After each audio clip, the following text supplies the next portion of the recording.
Hello, it's me, ReverendRyu, and I'm here to give you another one of my little painting tips.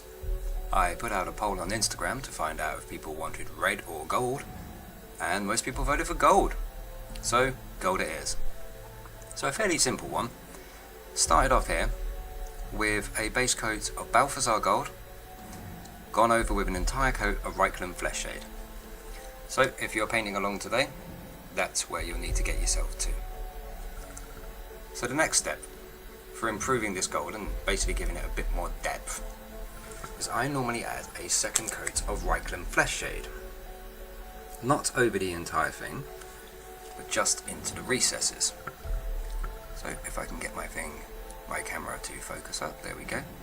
I just add it in around the bottom of the wingtips. Okay, and just in around and under that top curl over and around the bottom of the skull there as well. There we go. And then we leave that to dry for a while. And hopefully what you'll see is that that darkens down that recess in there. So next up, let's add a little highlight onto the edge of the wings there. And for this, I use Origami Gold. I use a very small amount. So, just to show you, onto here, just a very small amount on the edge of the palette there. Tiny drop of water. Twist my brush. Get you focused up. And at this point, it's simply just a case of adding a touch to this to each of the feathers that's on there. Now this can be quite a time consuming process, but once it's done, the effect is quite impressive. As I say, go around the edges of all of the wings on the outer edges. If you want, you can just use the edge of your brush to catch them, which can be quite useful for these inner ones. If you do find yourself having a bit of a hard divide, come back with a little bit of watered down Balthasar Gold and correct, or simply dry brush just a little more to blend it in a bit better. And don't forget to catch the tops of the wings and the tops of the skull. Even that, like so. So we'll give that a minute to dry, and we'll come back to it for the next step. So the next tip is to add a little Seraphim Sepia. I use this to add a little bit of extra golden colour into the deepest recesses. I'll show you how I do that. Now, get you focused up. And again, run into those inner recesses. Come on, focus up. There we go.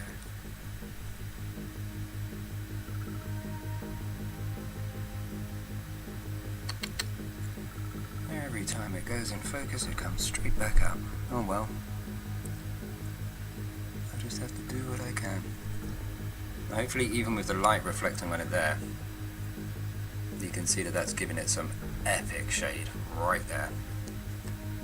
So do a little bit across the bottom of the skull, and across the bottom of the skull up there as well.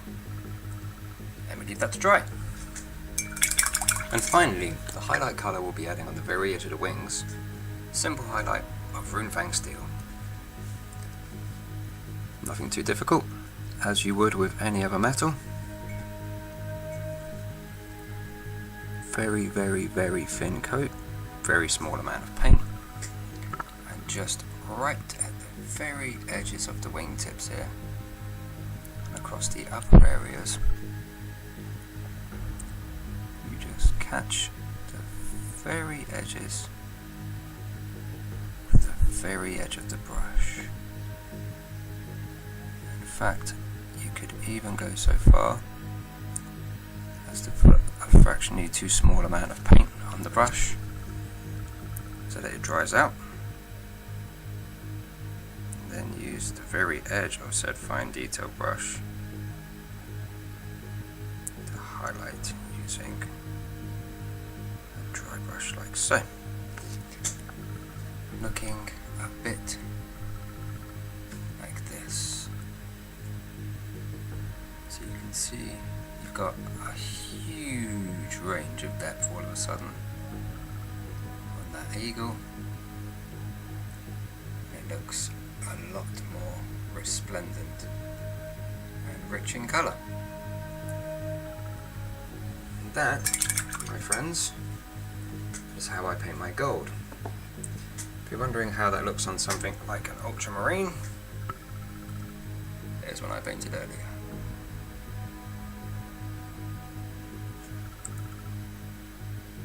Okay, same kind of tips, same multiple layers on the gold. Really stands out. So, I hope you've enjoyed that. Finally, I'm going to give you a couple more tips. This is what I like to call Ryan's painting etiquette. Painting etiquette tip number 1. Make sure you eat. Seriously, having a wobbly hand when you're trying to paint is not a good look. And on top of that, it'll also help balance your mood as well. So if you get frustrated, maybe just have something to eat, take 10 minutes and then come back to your painting. Numero dos. Always clean your brushes. If you can, whenever you put a load of paint onto your brush, start a timer running. Say between 25 to 30 seconds. Later, 45 at the most, clean your brush, because by then the paint on there is already beginning to start to dry out. Unless of course it's like a giant brush.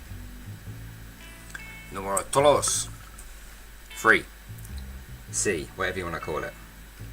Organize yourself. Go in with an idea. Don't just think I'm going to paint blindly today. Actually set out what it is you want.